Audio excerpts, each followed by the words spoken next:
Can I let you in on a little secret? Mountain Gazette 202 is going to sell out probably before the holidays, which means that if you're listening to this, you've got a head start to go grab a copy. So head to mountaingazette.com/subscribe, grab a subscription, add the current issue, get our new cover designed by the wonderful magazine legend Harry Bliss. I think his Mountain Gazette cover is his best yet. Read what's inside. Enjoy the podcast while you're waiting for the magazine to arrive. Once again, that's mountaingazette.com. Thanks. We had a lot of conversations about the visuals of motherhood and womanhood. The fact that things often were made to look very sweet or very quote unquote feminine or very cutesy. And we thought, wouldn't it be great to turn that on its head, because that's not how we find it at all. And that's not an aesthetic that really speaks to us either. And probably a lot of the women that we know.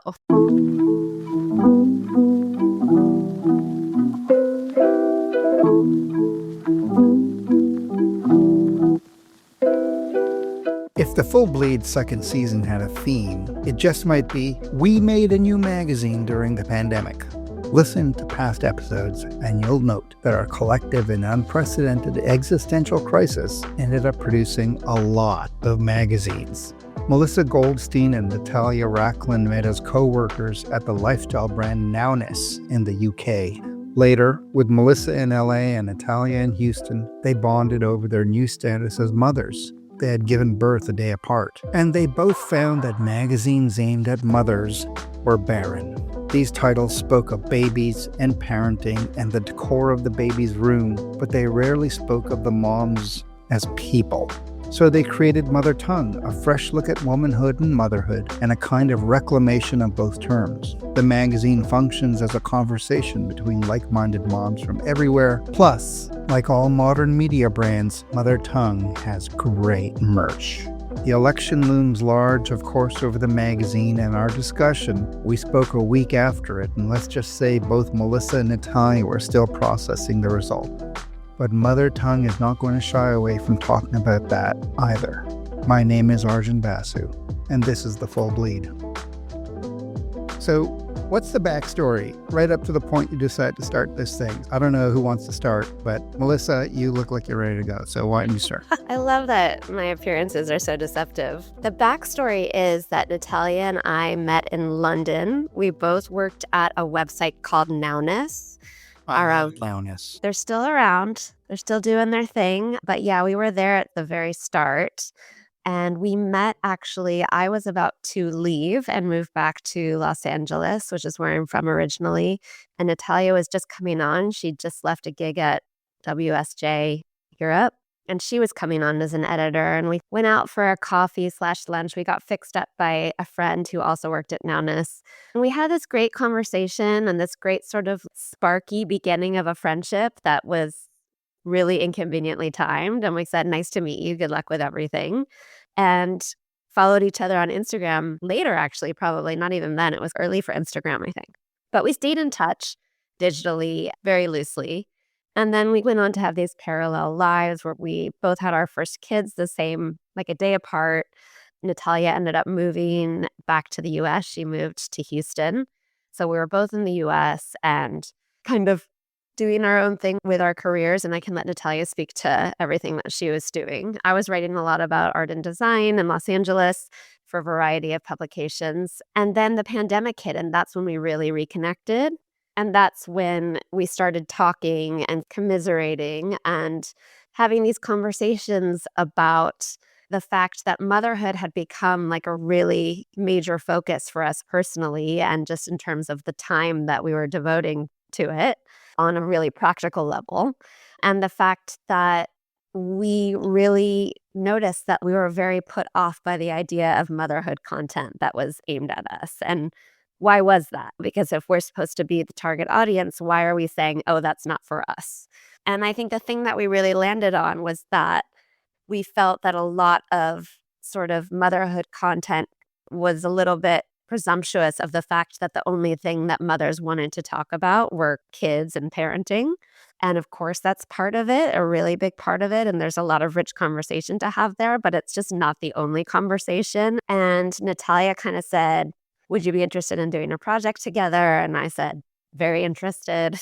And we started brainstorming about what it could look like. And speaking of what it could look like, we had a lot of conversations about the visuals of motherhood and womanhood. The fact that things often were made to look very sweet or very quote unquote feminine or very cutesy. And we thought, wouldn't it be great to turn that on its head, because that's not how we find it at all. And that's not an aesthetic that really speaks to us either. And probably a lot of the women that we know. So I feel like I should hand it over to Natalia at this point and let her jump in and give a little bit of her background. And maybe, Nat, you can also talk about the early days, like Kickstarter and all of that.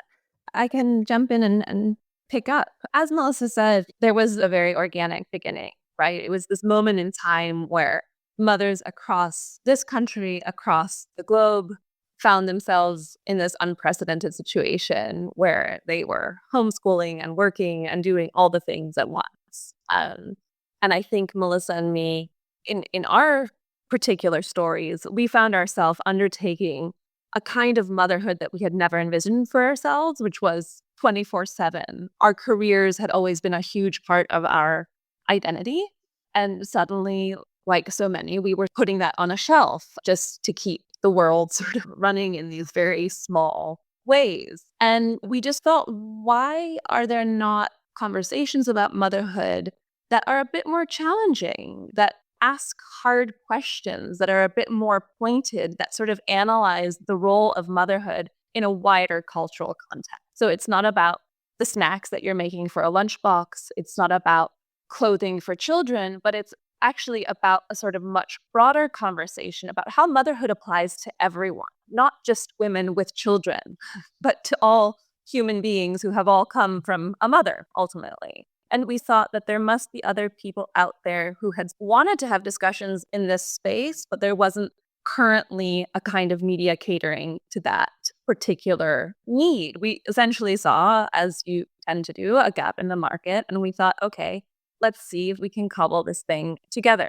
And we launched a Kickstarter, I think it was April or May 2001, so very much in the thick of it. We put the idea out there because we certainly weren't about to make a magazine that people didn't want. So it was really sort of a knock knock. Is there anyone listening?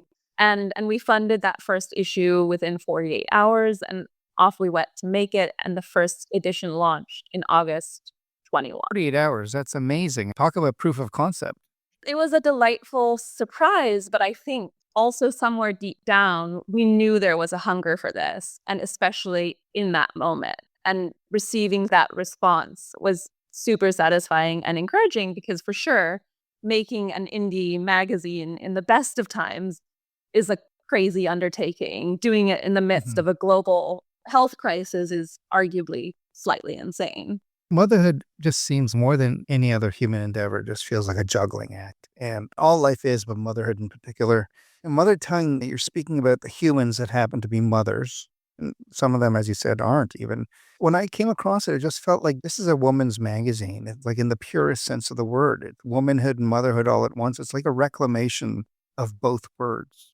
I love that you say it's a reclamation, because I think that was very much our intention. And the magazine has a little tagline on the spine, which says, "A mom magazine for the now." And that has tortured us since day one, because we thought, are we going to put off so many women just by that "a mom magazine" phrase? And we dug in our heels and we said, no, we're going to reclaim that. We're going to flip on its head what a mom magazine is, and how it talks, and who it talks to, and what that means. And that is very much what we're still striving to do, is to prove that preconception of what motherhood content looks like, and really show that what it once was is not what it needs to be anymore. Not just the messy part of it, but it really does feel like this conversation that is probably happening all the time. And then some of it just gets into print. Yeah, definitely. And I think this question, or this point that you made about it not being always mothers either in the conversation, that's an important one for us, because we feel that it's important to interrogate the way that culture, puts this expectation of motherhood on women, definitely in this country and beyond this country. And we're really interested in looking at that and picking that apart and talking to people who have not subscribed to this cultural myth that the only path for a woman is to get married and have kids. That's very much part of it for us too. Neither of you claim to be experts, which I love. You're mothers. In my book, you're an expert already being mothers. That's great. But you said this is looking at things from a cultural lens rather than a lifestyle lens. I get that superficially, but what does that mean on a deeper level? Yeah, I think it comes back to what you were saying, that we don't pretend to be experts. We set out to ask a bunch of questions. Some of those were selfish, things that we wanted to know personally. Some of them were much broader spectrum questions that we wanted to dig into. And I think we weren't interested in portraying this very polished, soft-lit, usually very privileged iteration of motherhood that was presented in mainstream media for so many years. It was baby on the hip in front of a pool. And when this began, it was women's lives were falling apart in so many ways. And we're like, why can we not show some of that honestly? Why can we not scratch away at this veneer of motherhood having to be, neat and always a walk in the park? And let's have real conversations around these topics. We didn't want to put any kind of facade up. And it was not about me and Melissa and our personal experience of motherhood. It was about creating a platform for a diverse array of women to come together and form a community that is all about sharing different experiences and different perspectives and viewpoints. I think I would just say on the lifestyle versus cultural examination front, the lifestyle treatment is much more, and there's nothing against that, but I would say a lifestyle treatment is much more, this is how I do it, here's my advice. And I think for us, we're less interested in the advice. We're more interested in you take what you want to take from this. We're not going to tell you, and the people we're talking to are not going to tell you, and the conversation is only going to lead to more questions, and that's what we like about it.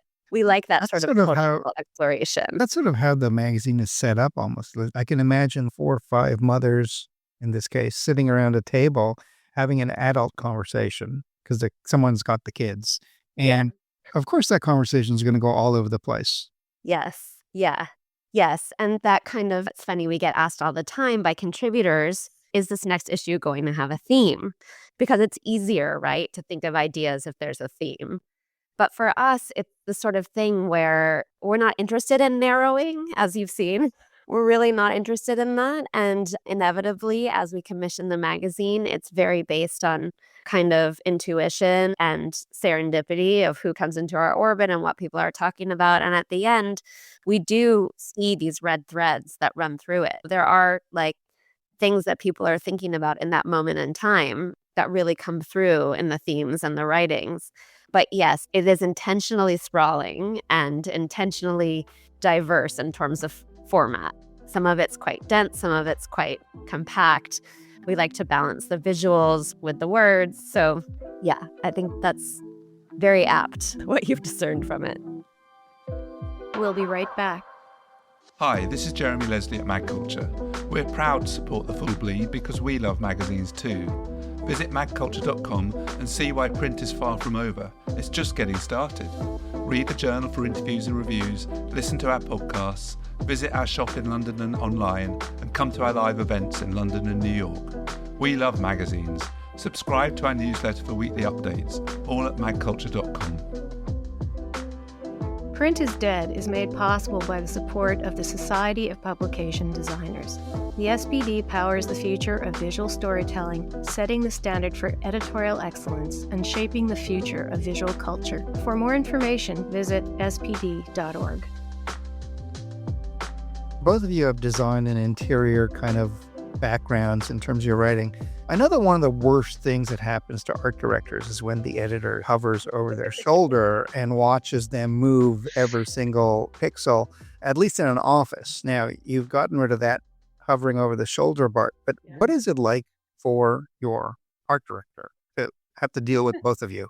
Probably not always a walk in the park. Our fantastic creative director and designer, Vanessa Saba, she's based in New York, and she's an incredible artist in her own right. And we are lucky enough to somehow convince her to come in twice a year and help us put the magazine together. I definitely don't think it's easy for her. Perhaps, thank goodness for us all being in different locations, as you say, but it's extremely collaborative. We're on constant calls, we're on constant Zooms. There's a lot of live action Zooms towards the end, and we are moving pixels around together. But also, Vanessa is such a talent and has had such a vision for how to build this out from an aesthetic point of view and to capture that tension and the sort of rough around the edges nature of motherhood through her work, that she also very much just does her thing. And then Melissa and I come back and say, how did you do it? So there's a beautiful sort of symbiosis at this point. She is incredibly welcoming of input, I will say, probably more than any other sort of creative director I've worked with, because I've definitely done that sort of going in and offering my 2 cents, and it's definitely not always welcome, which I completely understand. But she's like fitting in words for us. She's moving things around. She's very, to her credit, she's incredibly collaborative in that sense. That's leads to my next question in terms of just how it comes together on a basic level. The magazine, I can imagine there's a lot of Zooms, there's a lot of DMs, there's constant screen. And the irony, of course, is that this came out of the pandemic when we were all on screens and just ruining the day screens happen in many ways. So how does the magazine work? It is, like you say, a constant digital stream of communication. We have our shared Google Sheets, our shared Google Docs. And from the very sort of early days of commissioning an issue, we're having, Melissa and I, constant communication, probably too much, so our partners would argue. And then we have weekly check-ins with Vanessa, our CD, and then, of course, at all scales as we're getting closer to closing the production. But it is, as Melissa said previously, it's a really organic commissioning process. We usually have a few things that roll over from the previous issue, and then it starts there, building around it. And increasingly, there is order to the chaos. You say that there's a diverse sort of slew of stories, but we have some certain sort of internal formats that we're always looking to fill. So that does help create sort of a system as we go. What about the community? It started, well, right from the start with Kickstarter. You've created this community. How do you bring it together outside of the print? It's so incredible. It's really incredible to us. It's still very incredible to us, just the way that we're in conversation on Instagram with people that we would never have been in touch with otherwise, just an incredible group of women. And then, yeah, that has evolved to be in person. We've only had launch events in New York and Los Angeles so far. But when we have had those events, it's been truly incredible to see the women who come out and to be in a room together. It is a little bit magic. That sounds cheesy, but it really is, to be in that room and know that you have this shared value system about the importance of narrative and telling stories. When we started this project, we really were just thinking of it as a magazine. And as it's evolved, like, what we've realized is that the way it operates, and this is definitely how we think about the future of Mother Tongue, is that it operates as more of a brand. And that has really extended into this aspect of community, because our logo has become this secret handshake. Oh, you're a Mother Tongue mom? Well, that means that you also have questions about this job, and you don't always totally buy into it. And you're not afraid to have that discussion with someone you meet at the playground.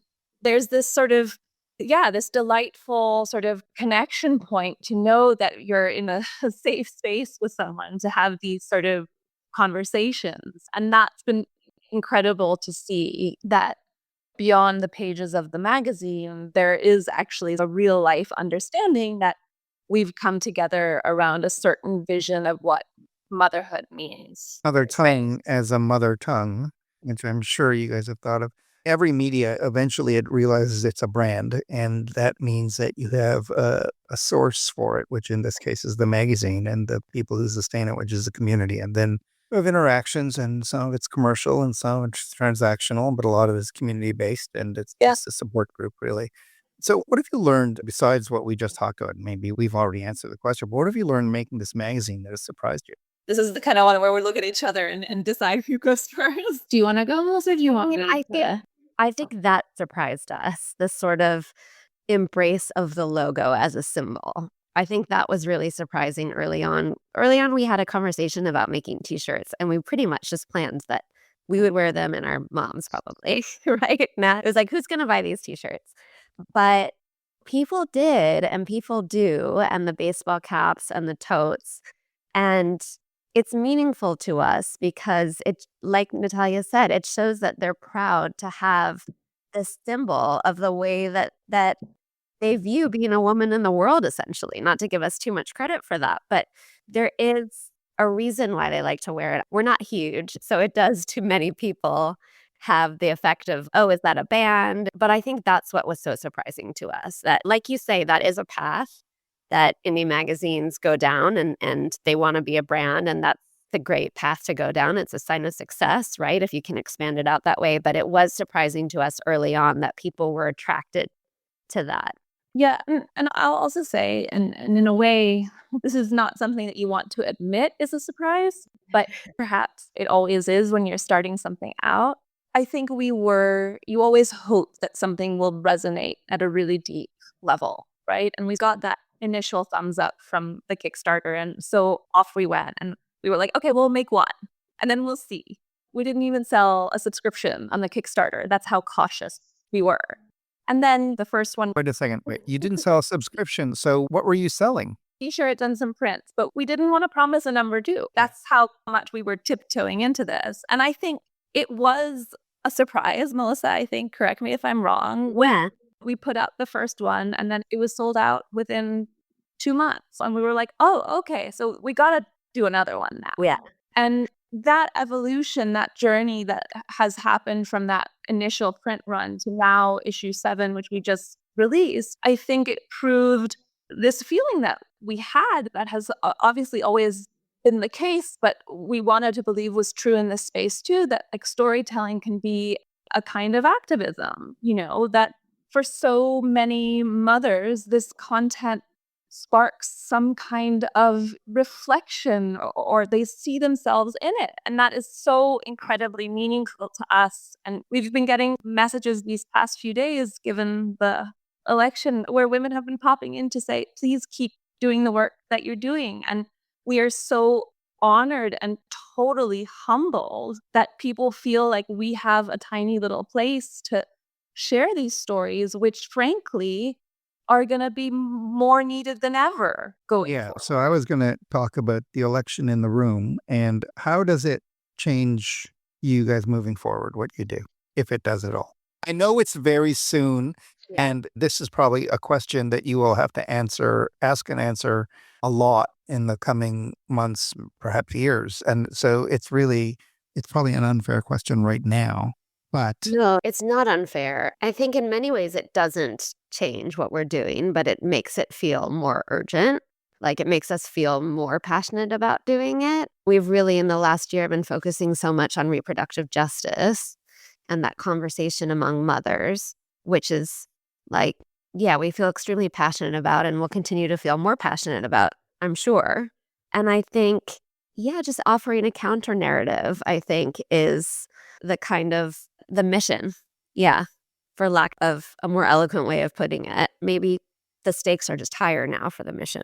Yeah, and I think the magazine will continue to be, what is the magazine if not something that's responsive to the moment in time, right? That's the beauty of it. Every 6 months, you get to respond to the state of the world, whether that's incredibly grim or a bit more hopeful. And I think the first couple issues of the magazine that came out really in the thick of the pandemic, Melissa, there was an undercurrent of anger, right? And frustration in the kinds of stories that we were telling. And then maybe in the last few years, there's been a little bit more of like a breath where we're finding our footing again. And I have no doubt that the issue that will come out in the spring will be taking a hard look at this new era that we're now re-entering or entering again, entering a different version of. And yeah, we'll be taking a hard look at what that means for women and mothers, which remains unknown, but obviously not super hopeful at this current. Definitely still news. A big part of the point of the magazine from the start too, and the fact that it is this object that you return to and is in print and is the kind of thing you can put down and come back to, and you don't have to try and find whatever link that you opened and never got back to. It's just physically there. It's supposed to be an escape too, and that's always a balance in the way that we put things together. But there is always opportunities for comedy and respite, and that's a really important part of the recipe too. Absolutely. Back to the idea of the conversation. No conversation has one tone. It has many tones. I'll ask each of you, what are your 3 favorite magazines or media right now? Well, that's a great question. Or media. When you say or media, like podcast. So it doesn't have to be a magazine. On the podcast front, I've been listening compulsively to The Rest is Politics. It's been in the lead up to the election, but in listening to that, I've grown quite attached to it. I've never been someone who really listens to political podcasts, but there's something about it that I really appreciate, the sort of insights, and they have a great rapport, and I just find myself really looking forward to listening to that. I haven't listened to the latest episode, I will say, because I'm not ready to go there yet, but that's on the top of mind. I'm going to keep thinking. Nat, do you want to go back and forth? We can, yeah. In terms of on the more escapist side, I have a real soft spot for the likes of Apartamento and Pinup and Arc Journal. My safe space is going back to interiors and architecture, which is the world I came from before. And in moments where I truly need to go elsewhere mentally, that feels incredibly indulgent and luxurious. Melissa, back to you. Let's see. I think it's so unoriginal to say the New Yorker. I'm trying to avoid saying the New Yorker, but I do end up inevitably coming back there. And their editor actually had an incredible reel that he posted yesterday just about the importance of journalism right now and the importance of standards moving forward. And I found it really inspiring and reassuring too. Yeah, and I'm also frightfully unoriginal in that sense. Melissa knows that I'm somewhat obsessive compulsively a news hound, and I am a devotee of the Times and the Atlantic and the USJ on occasion as well. Those little rags. I think it's like for us, they're not novel answers, but the truth is I think so much of what we do today is just trying to keep up and then finding our little corner of that news space, just dive into the stories that we don't feel are getting told in the mainstream and be using our modest pages to unfurl women's stories in a different kind of capacity. I'm trying to think of another podcast to give you, because would you like another podcast, or what else would you like? I'm not going to tell you what to say. Besides our very original sources of. You had some really esoteric.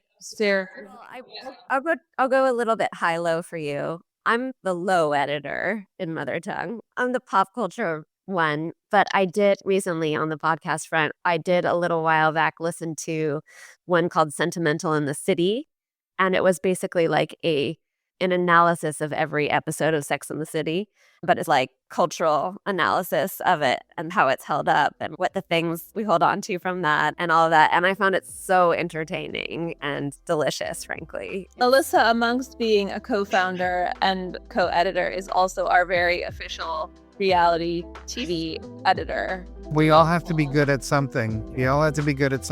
And I truly enjoy and admire. So I'm very grateful for it. This has been The Full Bleed, a podcast about the future of magazines and the magazines of the future. The Full Bleed is a production of Magazium LLC. This episode was produced by Patrick Mitchell. If you'd like to comment on the show or just, start a conversation, send me an email at hello@magazium.co or visit our website at magazium.co, where you can read transcripts of all of our interviews along with portfolios, archival photos, links, and more. We've got a swag shop too. And a reminder to those of you who still read fiction, my next novel, The Reads, is out in October and available for pre-order just about everywhere. My name is Arjun Basu. Thanks very much for listening. Welcome to the future.